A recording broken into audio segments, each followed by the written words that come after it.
What do you make of a season that, in theory, is pretty good, but likely keeps the Flames stuck?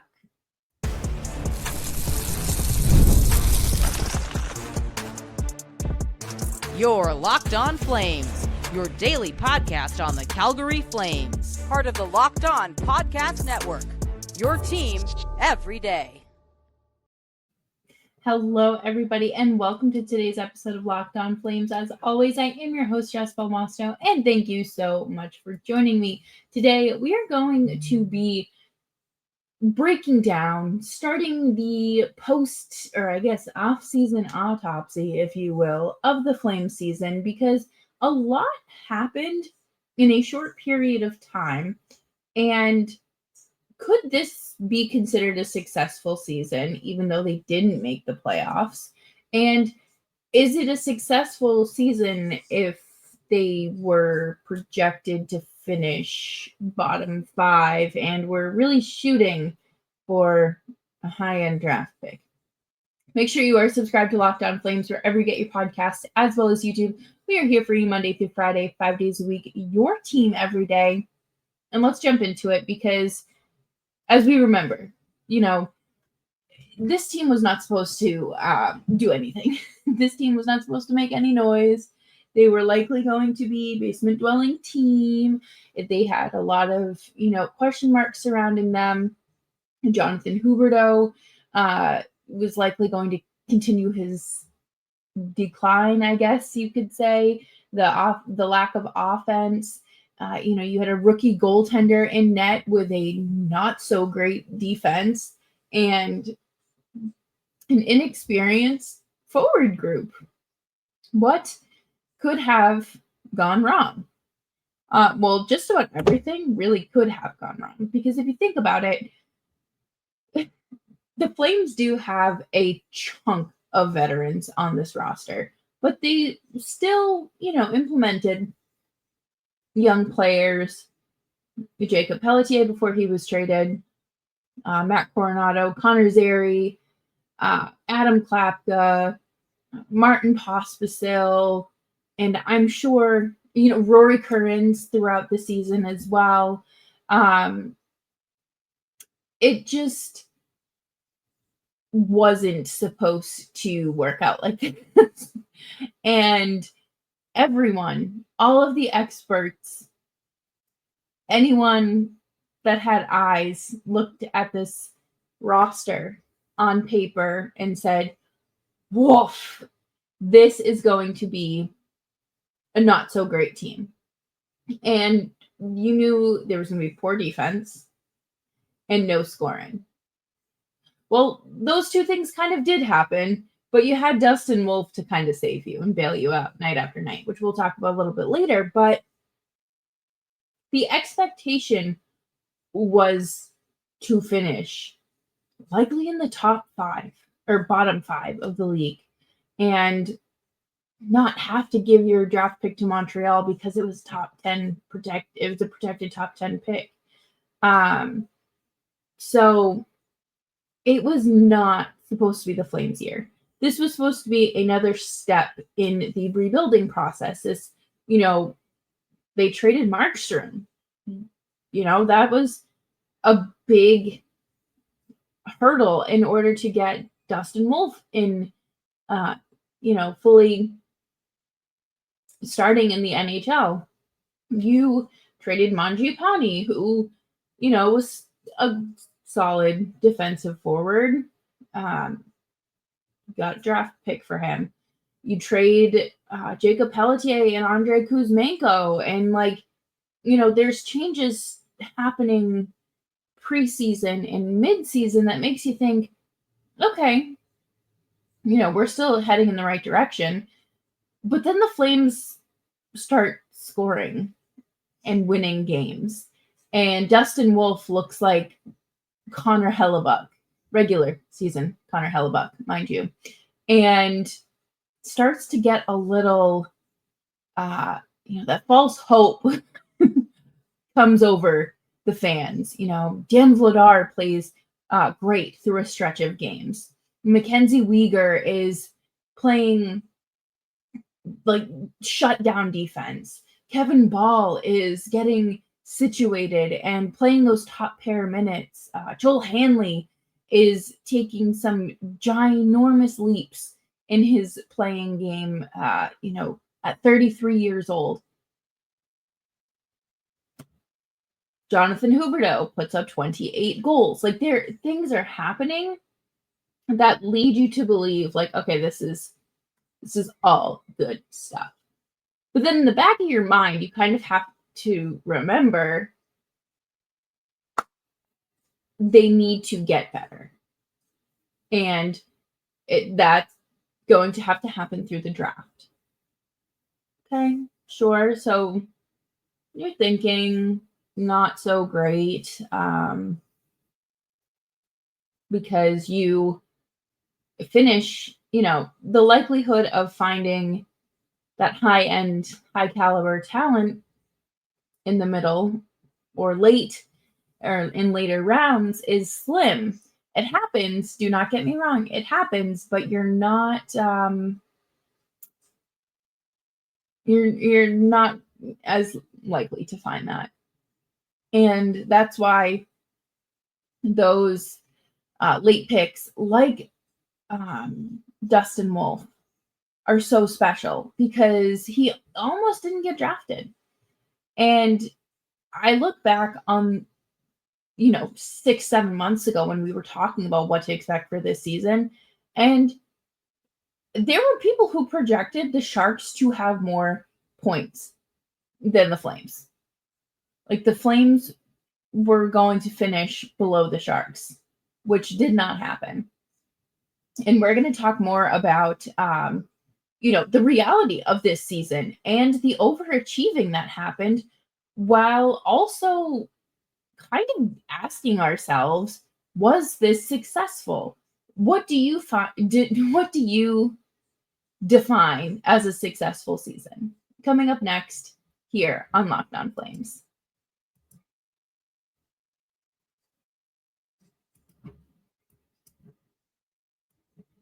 Are you looking for a snack that packs a nutritious punch and is delicious? Crack into a good source of protein with Wonderful Pistachios. Wonderful Pistachios is one of the highest protein nuts. Each 1 ounce serving has 6 grams of protein, giving you over 10% of your daily value. Plus, they're packed with fiber and better for you unsaturated fats to help keep you feeling fuller longer. I love the no shells variety. I just had the salt and vinegar, and I really like those. And they were just great. I had them on my bedstand. So when I was reading at night and need a little snack before bed, they were delicious. And I keep the lightly salted, no shell variety right on my desk at work, so I can sneak back there, grab a few bites before, in between customers. But get snacking and get cracking with the snack that packs a protein punch. Visit wonderfulpistachios.com to learn more.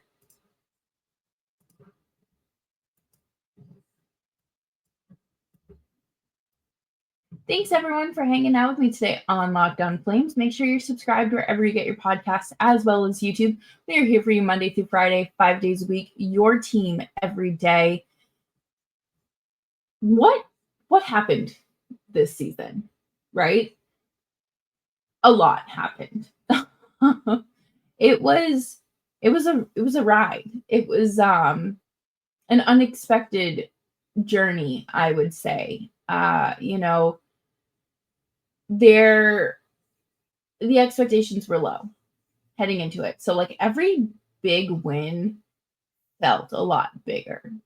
Or those big goals, the overtime winners, the shutouts felt so much more satisfying because you knew what this team was likely destined for.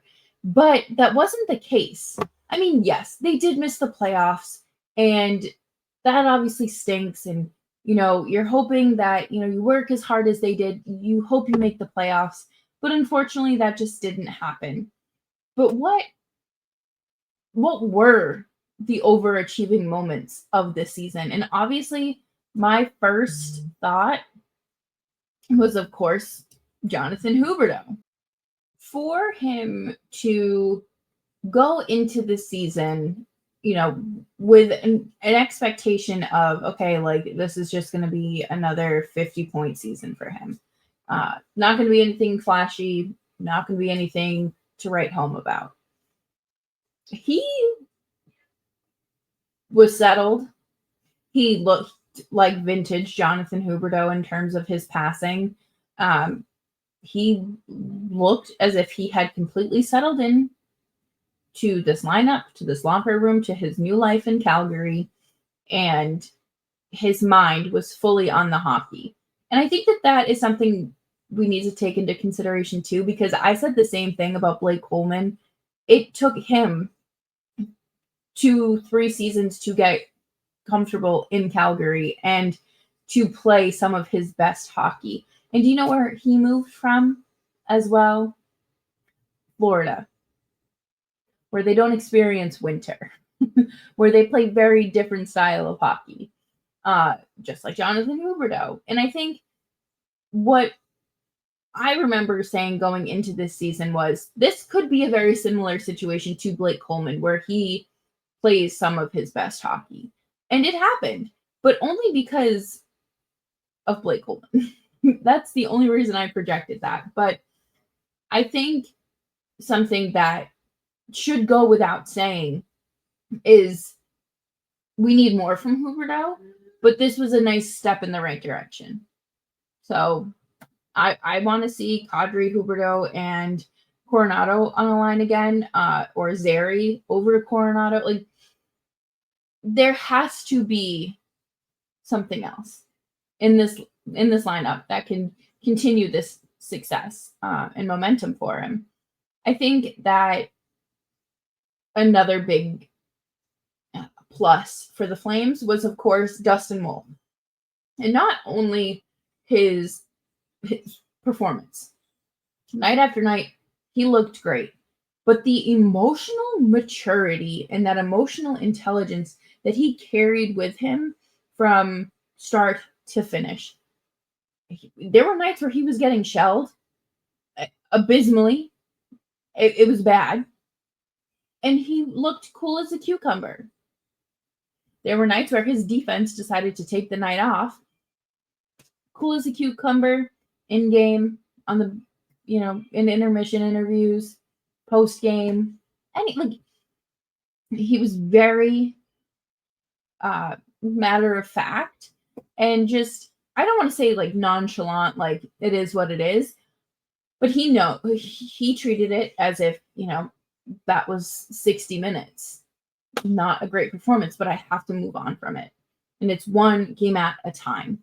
And that is something that I think the Flames really have to their benefit, because it's not just goalies or anything like that. It's, any of these young players that are facing some new adversities.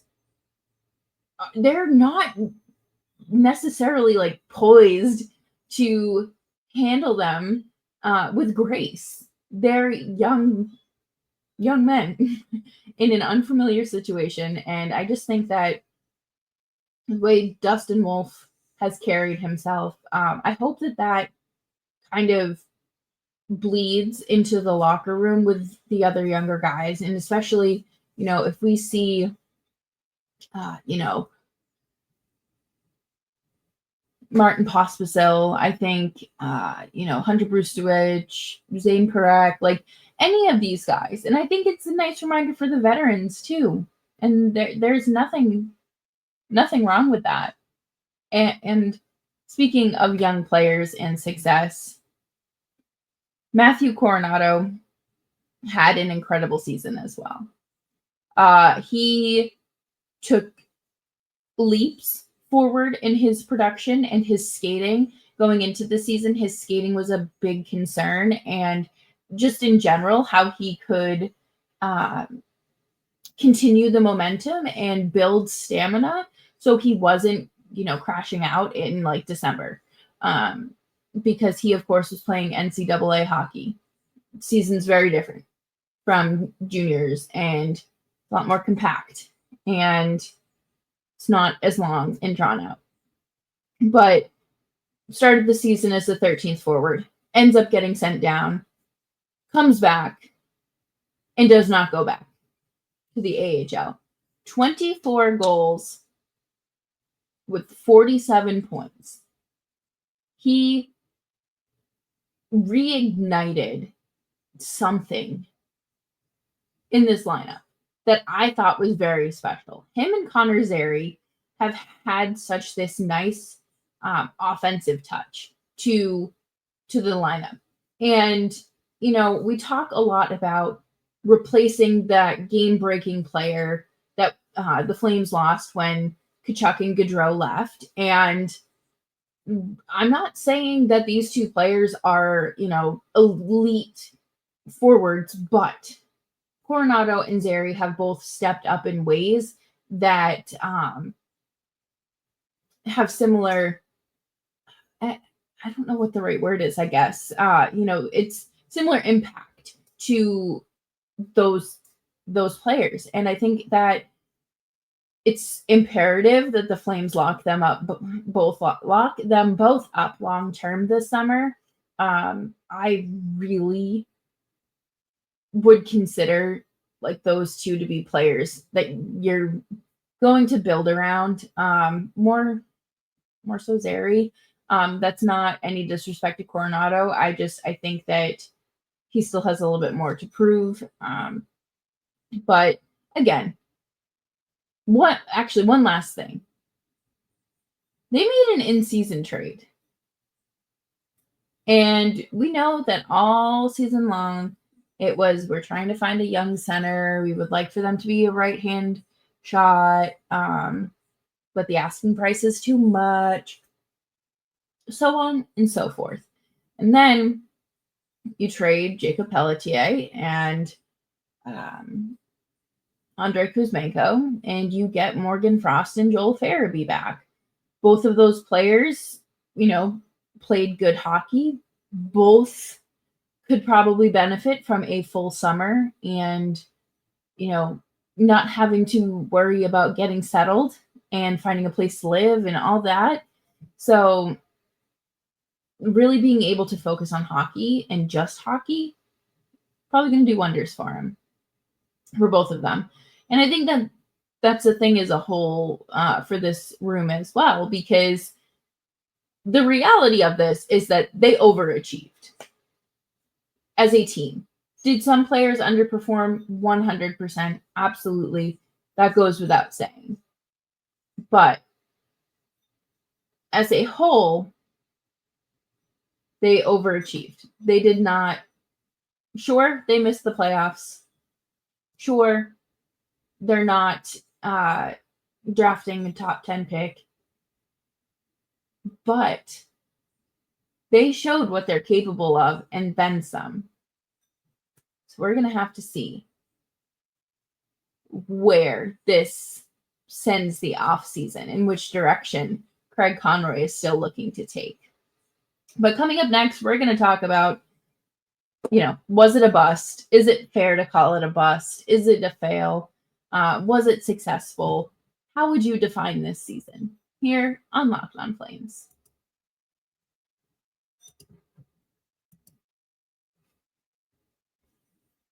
The NBA playoffs are here, and FanDuel is giving new customers an incredible way to get in on the action.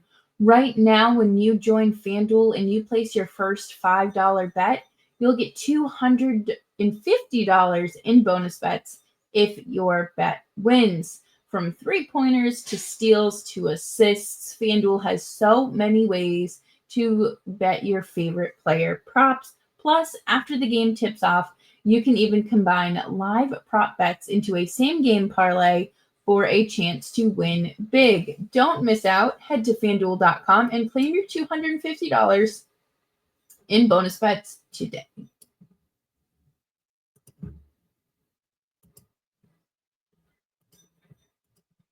Thank you, everyone, for hanging out with me today on Locked On Flames. Make sure you're following me on Twitter and Blue Sky at Just Belmosto. So I think when you look at this season, you can look at it through two lenses, right? Whether you are team like full-blown rebuild or team, they're good. They will, grow from within and use their farm system accordingly. This season was better than anyone expected. I think part of the reason the Flames did well this year was because they went into the season wanting to prove people wrong. And they carried that momentum through the whole year. They played well. They defied those expectations. Some players overachieved. Dustin Wolf shattered glass ceilings, should be a Calder Trophy finalist. Matt Coronato, 25 or 24 goal scorer in his first real full season in the NHL. Jonathan Huberdeau, Mackenzie Weegar, Kevin Ball, Joel Hanley.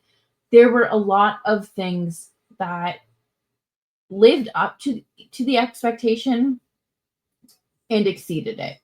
I think I don't consider this season a bust because you were able to integrate key players for your future into this lineup.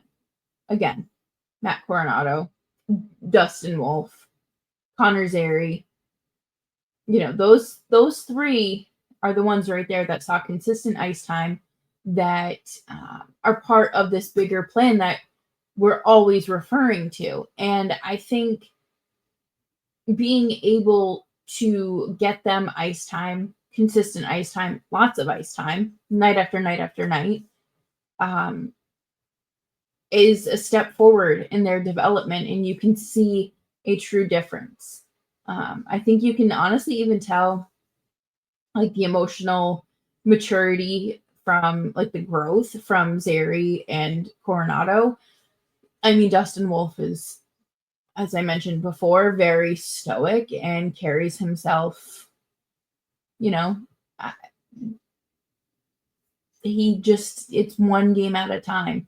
And when it's over, it's over. There's nothing he can do to fix it, and he understands that.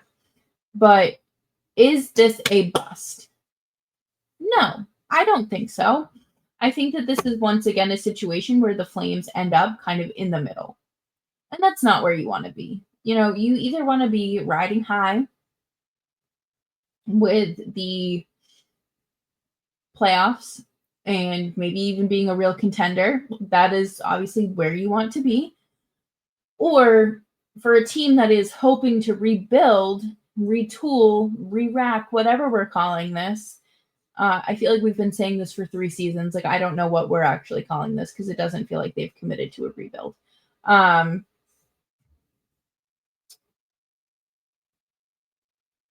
don't even remember what I was saying, but they didn't make the playoffs. And I guess that's okay. Of course, you want them to, right? They've worked hard all season. You're finally seeing good quality hockey from this team. And then it comes to a screeching halt. Nobody wants that. It's not fun. It's not what you want for your team. But then, it's disappointing because they tried so hard and literally missed by the skin of their teeth. And we know, Rasmus Anderson reassured us, no real athlete is going to try to lose on purpose. And I think that that's fine. That is very true. We know that. I have said it multiple times on this show over the years, and that's not, to me, that is not what Team Tank is. Team Tank is just reimagining this roster and doing the necessary moves you have to do in order to become a competitor and a contender. So was it a bust? No. I think it was a good season. The Flames they couldn't make that final push. And ultimately, they finished the season with 96 points. They are they're the first team, like they have the most points and still miss the playoffs in NHL history. So to me, that is impressive in itself. So if Anaheim could have just stopped a goal, that would have been cool. And we'd be watching the Flames, but we're not. So do you consider it a bust? Was it successful? How do you define this era of Flames hockey? Is it a rebuild? Is it a retool? What are we calling it? But make sure you are subscribed to Locked On Flames wherever you get your podcasts, as well as YouTube. We are here for you Monday through Friday, 5 days a week. Your Calgary Flames every day. You can find the show wherever you get your podcasts, as well as YouTube. And make sure you're following me on Twitter and Blue Sky at Jess Belmasto. But until tomorrow, stay safe, stay warm, stay dry, stay cool, stay hydrated, and please remember to be kind.